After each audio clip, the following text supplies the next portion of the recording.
बिस्मिल्लाहिर्रहमानिर्रहीम। Welcome to my YouTube channel. Dear students, अस्सलाम वालेकुम। हम mathematics class 9th new syllabus 2025 जो है उसको रीड कर रहे हैं। हम स्टूडेंट्स इसका चैप्टर नंबर 1 जो है वो रीड कर रहे हैं। चैप्टर नंबर 1 में हमने जो है वो रियल नंबर्स के बारे में है। हमने इसकी एक्सरसाइज 1.2 1.1, 1.2 और 1.3 जो है वो कर चुके हैं। अब हम इसकी रिव्यू एक्सरसाइज करेंगे। रिव्यू एक्सरसाइज में हम इसका क्वेश्चन नंबर 1 जो है वो स्टार्ट करने लगे हैं। रिव्यू एक्सरसाइज की स्टेटमेंट है कि simplify the following. Simplify the following, ये जो गिवन क्वेश्चन इसको हमने सिंपलीफाई करना है। तो स्टूडेंट कुछ याद होगा कि हमने एक्सरसाइज 1.2 में क्वेश्चन नंबर 2 और क्वेश्चन नंबर 5 जो है वो किया है। तो बिल्कुल उसी तरह ही हमने इसको भी सोल्व करना है। सबसे पहले हम इसको सॉल्यूशन लिखेंगे, उसके बाद हम इसकी एक्सपोनेंशियल फॉर्म में लाएंगे।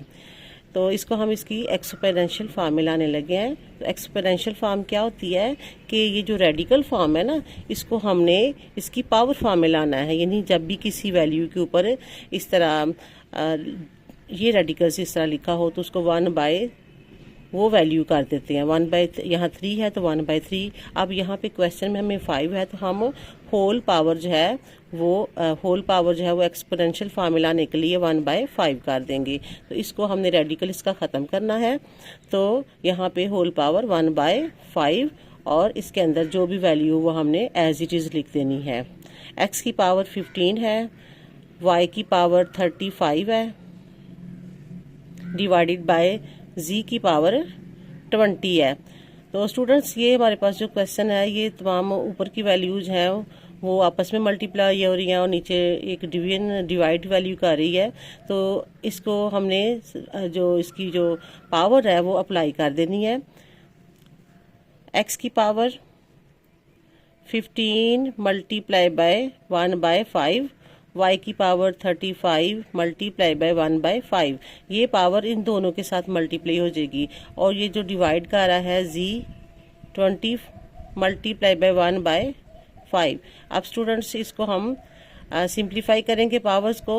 ये पावर ला अप्लाई किया ना, यहाँ पे हमने सिंप्लीफाई करेंगे तो 5 जो है वो 15 को डिवाइड करेगा तो आ जाएगा हमारे पास x की पावर 3। 5 जो है 35 को डिवाइड करेगा तो यहाँ पे आ जाएगा x की पावर 7 डिवाइडेड बाय z। अब ये पावर इस पावर को सोल्व करेंगे, यानी 20 मल्टीप्लाई बाय 1/5 तो ये कट के ये आ जाएगा 4। तो z की पावर आ जाएगी 4। स्टूडेंट्स ये हमारा पार्ट नंबर 1 जो है इसका मुकम्मल हुआ। क्वेश्चन नंबर 7 की पार्ट नंबर 1 करने लगे हैं। पार्ट नंबर 1 की जो ये हमारे पास क्वेश्चन है। तो कहते हैं कि इसकी सिंप्लीफाई करें। तो सिंप्लीफिकेशन हमने करने के लिए स्टूडेंट सबसे पहले तो हम इसकी पावर फॉर्म में लाएंगे, यानी एक्सपोनेंशियल फॉर्म या पावर फॉर्म एक ही बात है। तो इसको हम 27 पावर 2x, और ये जो एक्सपोनेंशियल है यहाँ पे स्टूडेंट्स ये रेडिकल फॉर्म में ये जो है इसको हम 1/3 करेंगे पावर, क्योंकि ये पूरे के ऊपर पावर है, ये रेडिकल है तो इसको हम 1/3 करेंगे इसकी होल पावर। अब स्टूडेंट्स ये पावर जो है यहाँ पे बाद में अप्लाई करेंगे। सबसे पहले हम ब्रैकेट के अंदर जो वैल्यू होती है उसको सिंप्लीफाई करते हैं। ब्रैकेट के अंदर है 27 नज़र आ रहा है। पहले तो हम सबसे पहले 27 की फैक्टराइजेशन करेंगे। फैक्टराइजेशन जिसको हम उर्दू में तजज़ी कहते हैं। 27 की हम फैक्टराइजेशन करेंगे तो 27 को हम डिवाइड करेंगे। तो 27 जो है वो किस टेबल पे डिवाइड होगा, इसको करने के लिए हम क्या करेंगे, सिंपल वो जो डिजिट होते हैं ना जिसको हम जिसकी फैक्टराइजेशन करनी है उसको हम प्लस कर लेते होते हैं। 7 + 2 कितने होते हैं, 9 ऐसा डिजिट है जो 3 के टेबल में आता है। तो इसको हम 3 के टेबल पे डिवाइड करेंगे। 3 9 फिर 9 को डिवाइड किया, 3 3 फिर 3 को 1 पे, यानी इस 3 को 3 पे डिवाइड किया तो आंसर हमारे पास 1 आया। ये इसकी फैक्टराइजेशन है। यानी 27 को हमने फैक्टर बनाए तो ये हमारे पास आ गया 3 multiply by 3 multiply by 3। Student ये जो डॉट्स है ना, इसको हम ये मल्टीप्लिकेशन, हम इसको मैथमेटिक्स में मल्टीप्लिकेशन कहते हैं। अगर ज़्यादा वैल्यूज़ के अंदर डॉट्स के इसमें ये साइन नज़र आए तो वो मल्टीप्लिकेशन होती है। हम इसको डायरेक्टली यहाँ से ऐसे भी लिख सकते हैं कि ये ना भी लिखें इस तरह फॉर्म में, तो हम इसको 27, ये कितने हमारे पास 3 हैं, 3 हमारे पास 1 2 3, तो 3 की पावर 3, इस तरह डायरेक्ट भी आप लिख सकते हैं। ये चूँकि हमने रफ में करना है इसलिए आप इसको जिस तरह मर्जी तरीके से कर सकते हैं। नेक्स्ट स्टेप है हमारा 27 की हमने फैक्टराइजेशन की, तो ये आ जाता है 3 का पावर 3 होल पावर, ये है 2x होल पावर 1/3। अब स्टूडेंट्स इसको इस पावर से मल्टीप्लाई करना है, क्योंकि हमने पहले जो दरमियान में ब्रैकेट है उसको सोल्व करना है। तो 2 को 3 से मल्टीप्लाई किया तो ये हमारे पास आता है 3 की पावर 6x 1/3। अब ये पावर है, ये पावर है, दोनों पावर्स आपस में फिर मल्टीप्लाई होंगी। 3 की पावर 6x मल्टीप्लाई बाय, अब ये देखिए ये x है, ये मल्टीप्लाई का साइन भी लगा दूंगी तो फिर वो समझ नहीं आएगी, स्टूडेंट को मिस्टेक हो जाएगी, इसलिए हम इसको डॉट का साइन यहाँ पे लगाएंगे 3, तो ये मल्टीप्लाई होता है। तो ये हमने सोल्व किया है, तो इसको ये कैंसिल हो जाएगा, तो क्या जाएगा 2 1 2, 3 1 3, 3 2 6, तो ये आ जाएगा 3 की पावर 2x। तो स्टूडेंट ये हमारा सिंप्लीफिकेशन हो गई है, ये इस वैल्यू को हमने सिंपल फॉर्म में लेके आए हैं, तो ये हमारा आंसर 3 की पावर 2x आया, जो कि ये पार्ट हमारा अब कंप्लीट हुआ। क्वेश्चन नंबर 7 का पार्ट नंबर 3 है कि ये वैल्यू हमें गिवन है, इसको हमने सिंप्लीफाई करना है। तो स्टूडेंट इसके लिए सबसे पहले हम जानते हैं कि हम अगर हमारे पास कोई वैल्यू है, जैसे कि यहाँ पे 3n मल्टीप्लाई हो रही है n की पावर 2 से, तो हम इसको, अगर पिछले लेक्चर्स में मैंने आपको समझाया था, ये बता चुकी हूँ कि ये अगर बेस सेम है तो इनकी पावर्स आपस में प्लस होती हैं। ये बेस अगर 3 है तो इनकी पावर्स प्लस हो जाएंगी, क्या होगा 3 की पावर n प्लस 2। स्टूडेंट्स यहाँ पे अगर हमारे पास बेस सेम है तो उसकी पावर्स को कंबाइन करें तो वो इस फॉर्म में आ जाती है। अगर इनकी पावर्स को हम फिर सेपरेट करें तो फिर दोबारा वो इस फॉर्म में आ जाती है। तो यहाँ पे हम देखते हैं कि इस क्वेश्चन में इसको सिंप्लीफाई करने के लिए, तो ये 3 की पावर n प्लस 2 है, 6 हम एज इट इज लिखेंगे और 3 की पावर n मल्टीप्लाई बाय 3 की पावर 2, इसको हम इस तरह लिख सकते हैं, जिस तरह मैंने अभी आपको एक्सप्लेन किया कि बेस सेम हो तो उनकी पावर्स आपस में प्लस होती हैं। तो अगर प्लस पावर 4 हो तो उसको हम फैक्टर में करेंगे तो फिर वो दोबारा इस तरह हम उसको लिख सकते हैं। तो बिल्कुल हमने ऐसे ही किया कि 3 की पावर n प्लस 2 है, तो 3 की पावर n मल्टीप्लाई बाय 3 की पावर 2 हमने लिख दिया।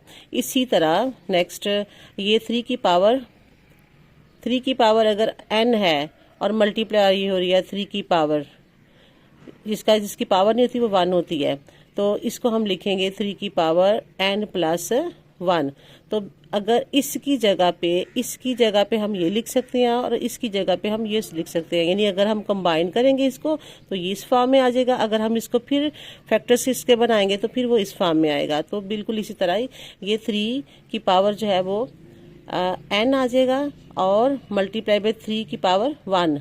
3 की पावर 1 जो है वो हम नहीं लिखते होते, पावर होती है 1 लेकिन हम लिखते नहीं होते, माइनस ये एज इट इज आ जाएगा 3 की पावर n।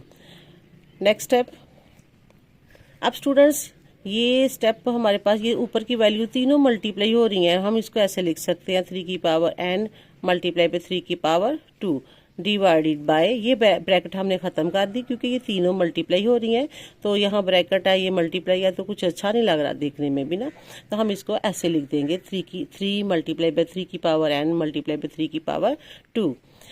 नीचे वाली वैल्यूज़ में आप देख सकते हैं कि ये जब हमारे पास कोई दो, ये एक वैल्यू है और ये दूसरी वैल्यू है, 2 है, डिवाइड के नीचे ये बटा जो है इसके नीचे 2 वैल्यू हैं, दोनों में कॉमन क्या है वो है 3 की पावर n, यानी हमारे पास 3 की power n multiply by 3 minus 3 की पावर n, ये वैल्यू है नीचे। तो इसमें से कॉमन जो है वो हम लेंगे 3 की, इसमें भी 3 की पावर n है, इसमें भी 3 की पावर n है, तो 3 की पावर n हम अगर कॉमन लेंगे तो 3 - 1 हमारे पास आ जाएगा। ठीक है, तो इसको हम यहाँ पे लिखेंगे कि दोनों में कॉमन ले लिया तो 3 की पावर n, और यहाँ पे 3 रह गया, माइनस ये 3 कॉमन आ गया, तो यहाँ पे 1 रह गया। नेक्स्ट स्टेप, अब स्टूडेंट यहाँ पे देखें, ये भी मल्टीप्लिकेशन फॉर्म में है, सारी वैल्यूज़ जो नीचे हैं और ऊपर वाली भी मल्टीप्लिकेशन फॉर्म में। जब वैल्यूज़ मल्टीप्लिकेशन फॉर्म में ऊपर और नीचे होती हैं तो फिर हम उनको कैंसिल आउट कर देते हैं। तो ये वैल्यू और ये वैल्यू सेम है, इनकी बेस और पावर भी सेम है, हम इसको कैंसिल कर देंगे। तो हमारे पास क्या बचेगा, 6 × 3 की पावर 2, और नीचे हमारे पास 3 में से 1 माइनस किया तो आ जाता है 2 हमारे पास है। अब 2 जो है नेक्स्ट स्टेप में ये 2 इसके साथ कैंसिल आउट हो रहा है, यानी कि 6 को 2 पे डिवाइड किया तो ये हमारे पास आ जाएगा 3 × 3 की पावर 2। अब स्टूडेंट्स ये हमारे पास 3 है, ये इसको भी हम पावर्स फॉर्म से इसकी सिंपल फॉर्म में फैक्टराइजेशन फॉर्म में ले आएंगे तो ये आ जाएगा 3 × 3, यानी जितनी पावर होती है वो वैल्यू उतनी दफ़ा मल्टीप्लाई होती है। 3 की पावर 2 का मतलब है 3 को 2 दफ़ा हमने मल्टीप्लाई करना है, ज़रब देनी है। तो ये 3 जो है वो पहला ही है, इसकी हमने फैक्टराइजेशन कर ली, यानी कि 3 की स्क्वायर का मतलब है 3 × 3, तो ये हमने इसकी फैक्टराइजेशन यहाँ लिख दी। अब स्टूडेंट यहाँ पे हमारे पास ये तीनों 3 × 3 × 3 ये आपस में मल्टीप्लाई हो रही हैं, तो मल्टीप्लाई होके हमारे पास आंसर जो है वो 27 आ जाता है। तो स्टूडेंट्स ये हमारा जो इसका पार्ट है 3 ये कंप्लीट हुआ।